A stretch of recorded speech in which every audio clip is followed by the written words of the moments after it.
Buenas a todas, digo todas porque somos todas chicas. Espero que estén muy bien. Una alegría volver a comunicarme por este medio, que no queda otra con ustedes.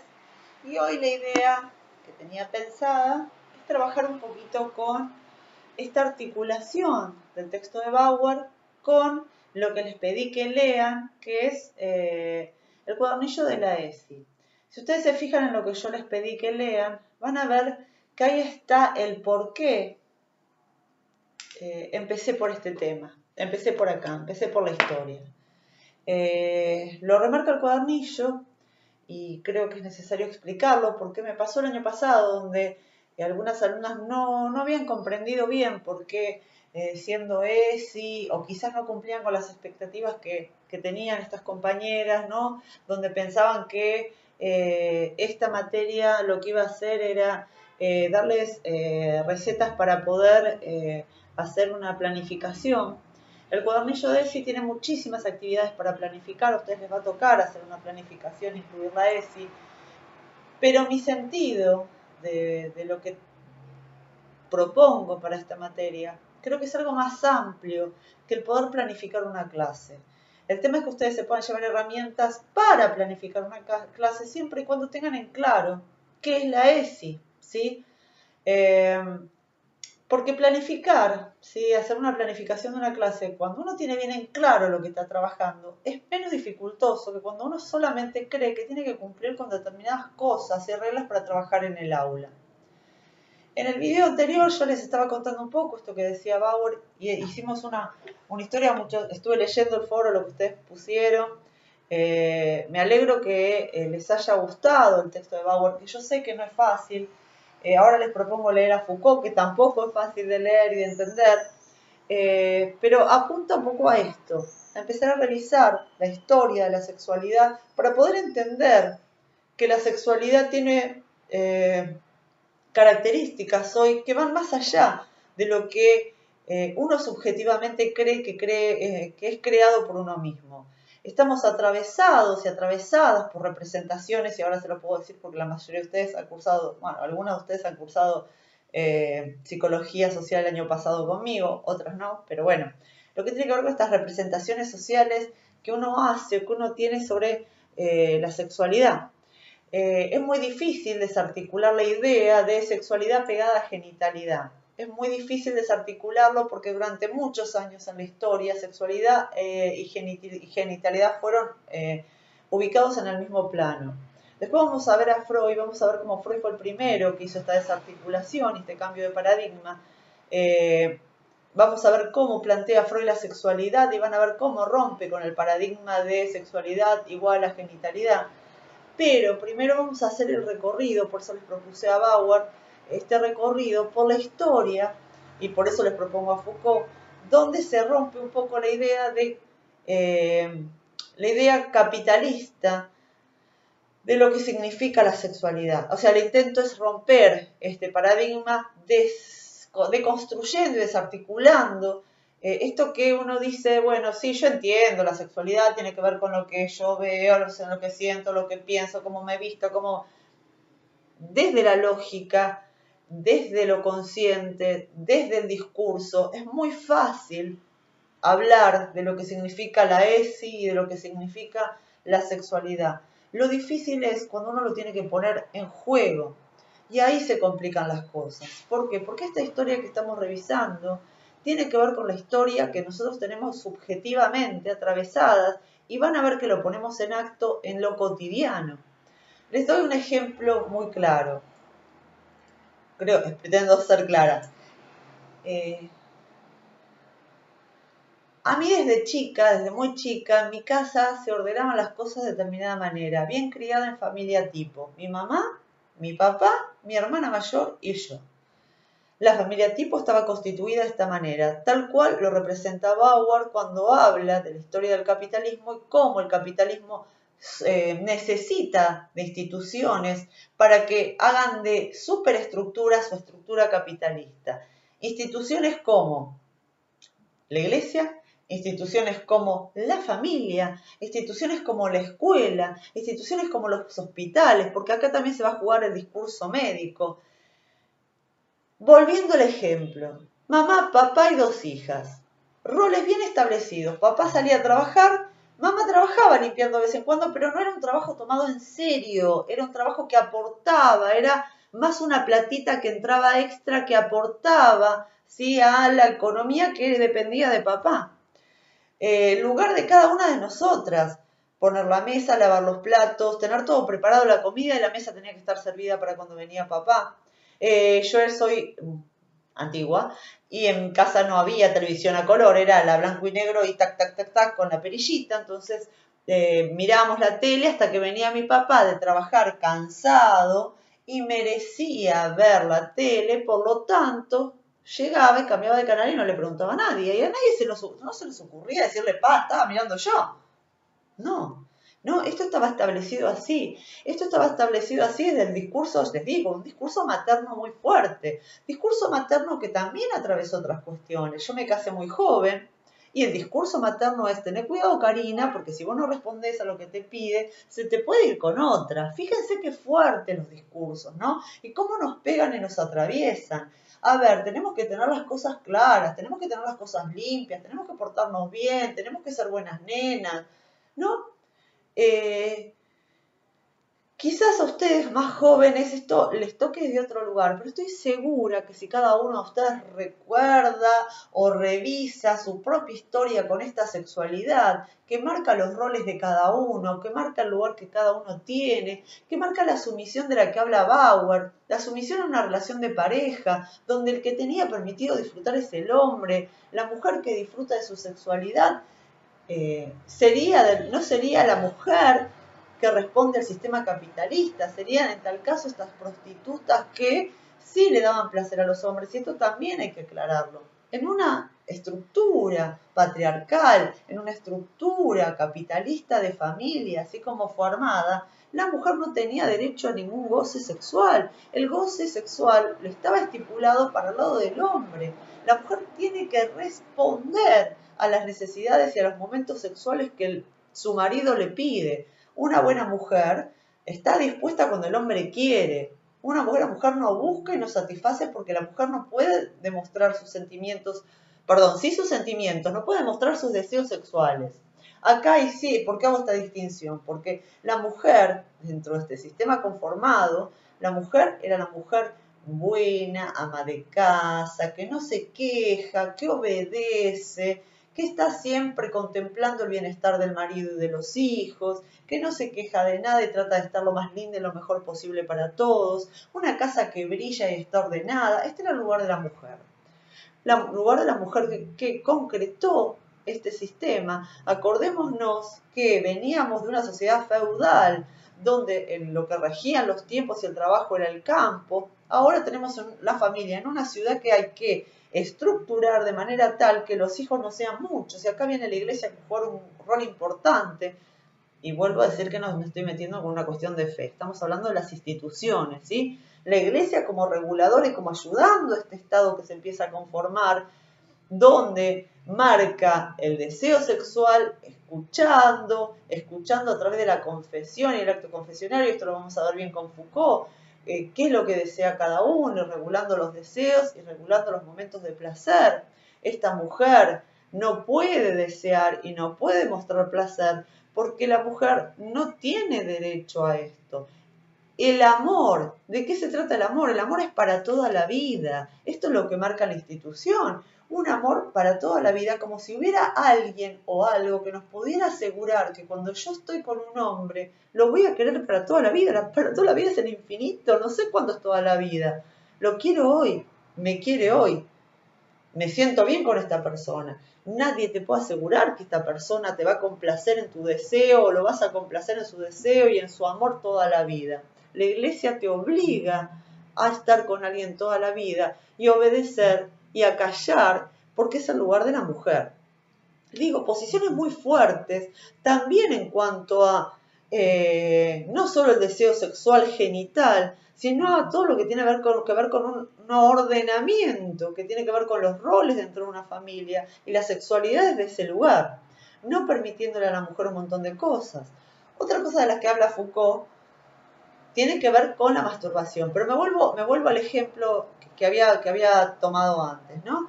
Esta familia, esta madre que ordena y que me dice, bueno, a ver, vos tenés que ser una buena mujer, una buena esposa, tenés que complacer a tu marido, no lo pelees, no le busques pelea, porque viene cansado, viene de trabajar, discursos que se atraviesan y discursos que uno tiene que desandar, pero que a veces cuesta muchísimo. Entonces, por lo tanto, cuando yo tomo mis hijos y estoy sola y estoy con mis hijos, mi hija mayor, que es la nena, es la que siempre estuvo conmigo, la que me ayudaba a poner la mesa, la que me ayudaba a cocinar. Yo no se lo pedía, pero ella en esta cuestión de identificación, que después vamos a ver del lado de Freud, ¿no? Seguía los mismos roles que yo. Pero fíjense cómo el discurso, hubo una posibilidad de erupción de este discurso en el momento en que mi misma hija me dice, ma, ¿por qué yo tengo que ayudarte a poner la mesa y vos nunca pone la mesa? ¿Por qué no lava los platos? ¿Por qué? Y vos es mi hijo del medio, ¿no? El chiquito, bueno, ya viene atravesado con ese discurso, pero es que a mí me costó mucho decir, tiene razón, o sea, ¿por qué ella siempre está conmigo y a él no le pido o no le digo, vení a hacer las cosas? Fíjense cómo está el discurso atravesado, esta fuerte impronta de prejuicio y de distribución de roles que vienen dados, que uno suele decir, no, pero mi marido me ayuda en casa. Fíjense esta connotación. Mi marido me ayuda. Esto quiere decir que hay un rol que tengo que cumplir yo y el otro colabora conmigo. Fíjense cómo este discurso nos va marcando de manera que uno a veces lo repite y no se da cuenta, ¿no? Esto es lo que quiero que empecemos a desandar. Les mandé leer el cuadernillo, precisamente esas páginas, eso que le dije puntualmente, lean esto del cuadernillo, porque es ahí donde dice precisamente que para poder trabajar la sexualidad es necesario revisar y deconstruir la propia historia y la propia idea que uno tiene de la sexualidad. No es posible trabajar con la sexualidad de un otro si uno no revisa la propia sexualidad, ¿se entiende? Entonces, fíjense, volvemos al tema de esto que yo empecé a nombrar, el tema de la masturbación. Fíjense que lo dice Bauer, ¿no? La masturbación es vista como una perversión. El discurso médico ayudó a este sistema marcando y regulando la sexualidad porque durante mucho tiempo la medicina proclamó que la masturbación era la causa de muchas enfermedades mentales, que una persona se volvía idiota por masturbarse, cuando en realidad esto es al revés. Hay muchos enfermos mentales que se masturban sin ninguna inhibición, pero tiene que ver con otras cuestiones. Tienen que ver con cuestiones donde el yo no se termina de conformar, donde no hay un super yo, una conciencia moral que ponga límite a esto, pero era interpretado al revés.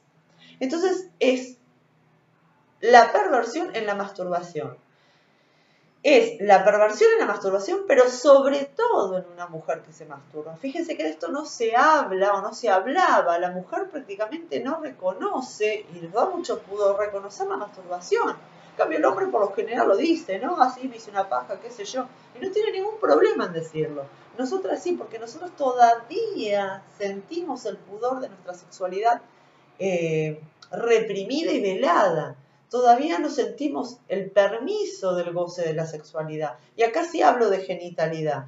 Pero cuando hablamos de sexualidad hablamos de un montón de cosas. Esto quiero que quede claro. Acá se está hablando puntualmente de la genitalidad, en este caso. Cuando hablamos de este pudor ante el poder decir, bueno, las mujeres también nos masturbamos, porque es constitucional del ser humano.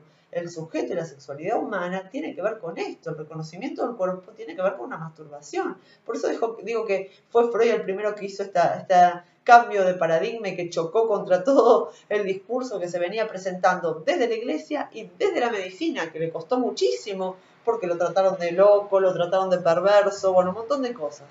Entonces, poder reconocer estas cuestiones históricas, el lugar del amor, el lugar de los cuerpos, el lugar de la mirada, el lugar de los roles, en la historia nos va a permitir que nosotros empecemos a pensarnos, no para que me lo cuenten a mí, ni que se lo cuenten entre ustedes, si no quieren, si quieren sí, lo pueden charlar entre ustedes, ¿no? ¿Cómo impactó en mí? Aunque yo no, a ver, yo no soy una persona que vaya a la iglesia, que esté rezando, puede ser que alguno de ustedes sí, que sean más creyentes, que vayan a la iglesia. Sin embargo, el discurso de la iglesia y el discurso de la moralidad desde una construcción establecida de una institución me pegó y me pega, y nos pega a todos como sociedad.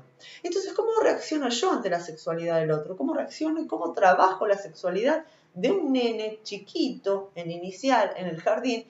¿Y cómo puedo observar qué de esto que me está diciendo el nene, con el cuerpo, con el juego, con las miradas, es para trabajar dentro de la ESI? Porque acá también hay un gran error.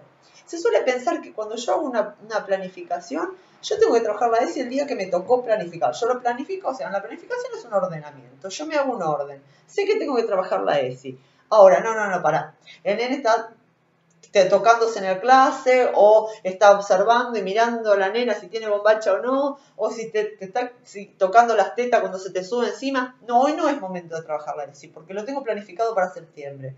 Ojo con esto, porque lo más importante que uno tiene que poder hacer es moverse de acuerdo a lo que uno escucha y lo que uno ve. No es que la planificación es estática. Esto también es bastante complicado de deconstruir, porque uno, como docente que está, ¿no? Que lo forman para que cada cosa se haga en cada programación, en cada momento, a veces pierde el sentido común de decir, a ver, no me importa si lo planifiqué para septiembre, esto está irrumpiendo en el aula y lo tengo que tomar ahora, no en septiembre. En septiembre lo puedo volver a trabajar y lo puedo trabajar todo el año. De hecho, yo creo que la ESI se tiene que trabajar todo el año. Ahora, si yo creo que la ESI es mostrarle un cuerpo humano, que los chicos reconozcan la parte del cuerpo, ¿no? Cada parte del cuerpo, y tengo que tener una ficha y trabajar, y eso es muy limitado, y si bien eso podemos decir está dentro de la ESI, no puedo decir que la ESI es eso. No sé si queda claro lo que estoy diciendo. Entonces, me parece muy importante que empecemos a deconstruir todos estos factores históricos, que pensemos que nuestra forma de pensar está determinada por una época, está determinada por intereses, y a esto me sumo para tirar otro interrogante. Yo les voy a poner en el archivo algo que yo escribí hace un tiempo, no de pedante que soy, que quiero que lean lo que yo escribo, sino para que empiecen también a reflexionar sobre un tema que tiene que ver sobre el lugar del Estado y el lugar del Estado y la religión, el lugar de la escuela y la religión, la institución escuela en un Estado y la puja entre el Estado y la religión. ¿Por qué? Porque si yo me pregunto, creo que esto es lo que nos tenemos que preguntar, a ver, ¿qué pasó que en el 2006 se crea una ley de ESI? ¿Qué es una ley? ¿Para qué me sirve una ley? ¿Por qué el Estado establece una legalidad sobre lo que hay que decir y lo que no hay que decir, sobre lo que hay que trabajar y lo que no hay que trabajar? Acá, en este mismo punto, se pone de manifiesto la puja entre el Estado y la Iglesia. La Iglesia, durante mucho tiempo fue el pilar del Estado para marcar la educación moral de la gente, la moralidad de la gente.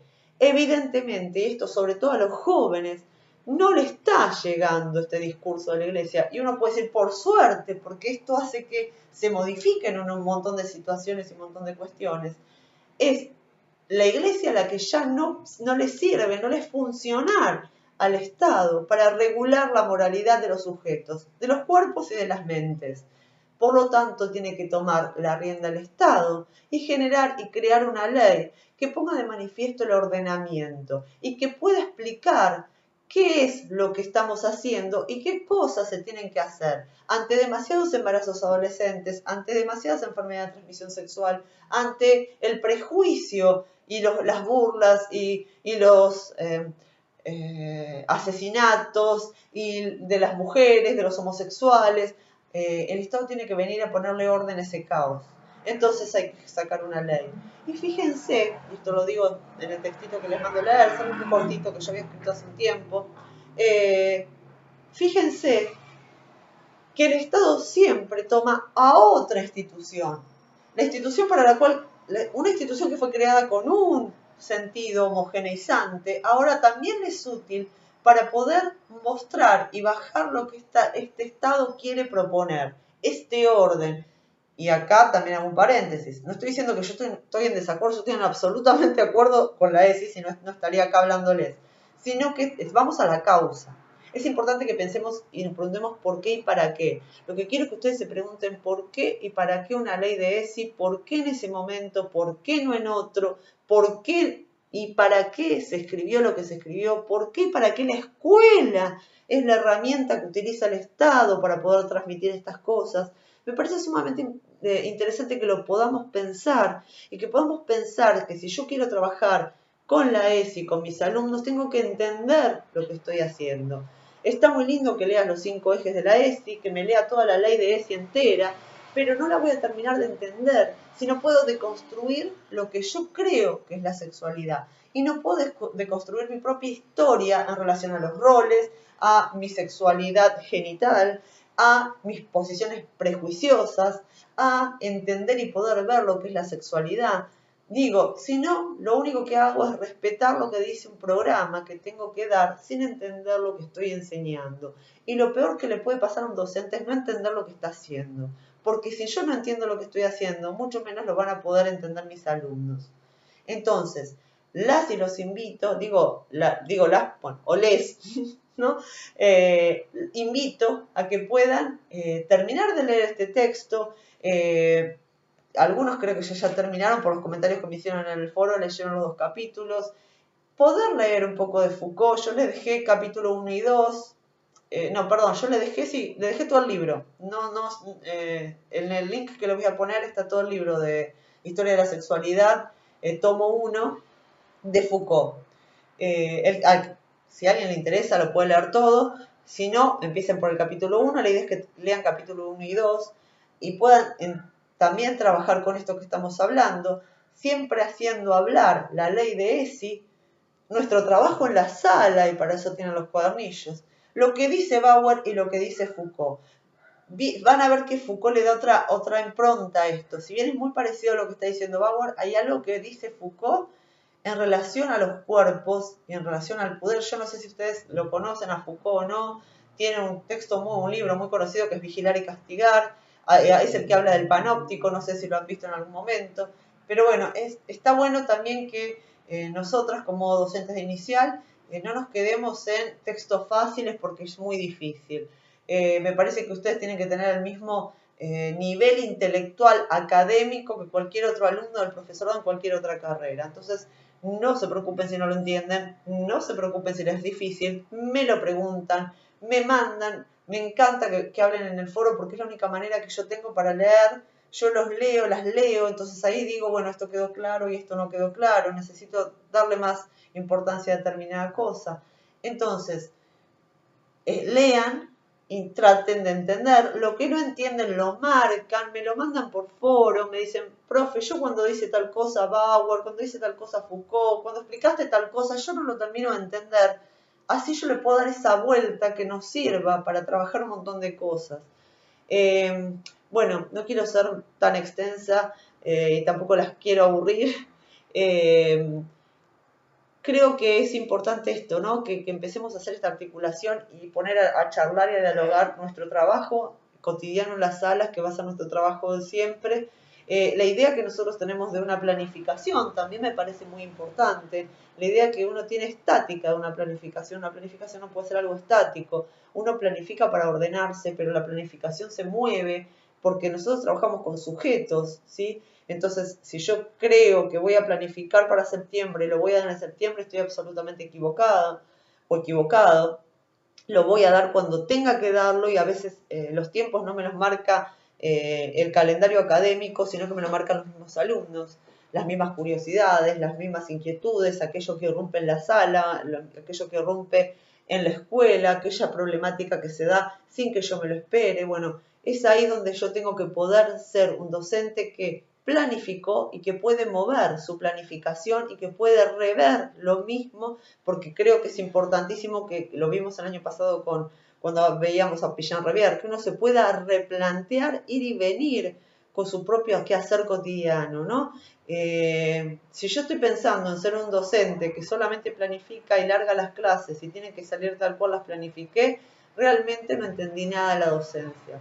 La docencia es aprender con el otro todos los días y moverse y replantearse y pensar nuevas estrategias, en qué momento yo digo qué o qué cosa o qué otra, en qué momento y cómo reacciono yo ante estas cuestiones que aparecen en la sala, cómo las trabajo. Bueno, las voy a trabajar de acuerdo a cómo yo esté preparado para hacerlo. Entonces ustedes lo que tienen que hacer es empezar a prepararse para las cosas que uno no cree, pero que pasan dentro de la sala. Y van a pasar en la medida en que yo las pueda ver. Yo puedo ver que este mate está acá porque lo estoy mirando y les puedo decir es un mate. Ahora si el mate está acá y yo no lo miro, para mí va a ser lo mismo que esté o que no esté. Entonces lo que yo tengo que aprender es a mirar y a escuchar. Una vez que yo miro y escucho, encuentro el punto. Y si encuentro un punto, lo tengo que trabajar. No sé si queda claro lo que estoy diciendo. Me encantaría que ustedes puedan aportarme tete a tete, pero bueno, así se dieron las cosas. Así que bueno, espero que algo de esto haya sido un poco claro, haya aclarado algunos puntos. Y la próxima nos vemos analizando el texto de Foucault con las dudas que ustedes me vayan marcando, con el texto, con ese textito que les dejé que quiero que me comenten a ver qué les parece y en qué puntos están en desacuerdo. Me parece que la crítica es lo que suma, y crítica no digo crítica, ay, qué porquería que sos, sino esta crítica, ¿no?, que construye, que realmente hace que uno pueda seguir avanzando, esto que hace que uno pueda seguir aprendiendo y que podamos seguir aprendiendo juntos. Entonces, bueno, los espero en el foro porque es la única manera que yo me puedo comunicar con ustedes o puedo leerlos o leerlas. Y nada, en la próxima seguimos avanzando entonces con los textos, así no me matan que ya el video duró casi media hora. Les mando un beso grande, cuídense un montón, la cosa está complicada. Bueno, las situaciones no son fáciles, no la pasé bien con mi hijo, que estuvimos internados y ya lo saben, más que internados estuvimos aislados. Fue muy difícil y muy doloroso. Bueno, mañana operan a mi hija, así que por eso me adelanté también a preparar todas las clases. Así que bueno, no está bueno andar por hospitales y por clínicas en estos momentos. No está bueno tener una persona querida que se enferme. La única manera que tenemos de cuidarnos es quedarnos en casa y protegernos entre nosotros, más allá de lo que digan los medios de comunicación, que a veces ustedes saben que son generadores de sentido común y de representaciones sociales. No le hagan caso a los medios a ninguno, piensen, analicen. Si bien económicamente la cosa está difícil, también veníamos, ¿no?, de unas dificultades terribles económicas. Esto tomó por sorpresa a todos y a todas, pero bueno, creo que cualquier cosa que nos pueda llegar a pasar, si estamos sanos, si tenemos a nuestros seres queridos al lado y sabemos que no les está pasando nada grave en cuanto a la salud, lo demás, poco a poco yo les aseguro que se puede remediar. Les mando un beso muy grande, cuídense y espero sus devoluciones y sus dudas y sus consultas en el foro. Los quiero, las quiero, un besito.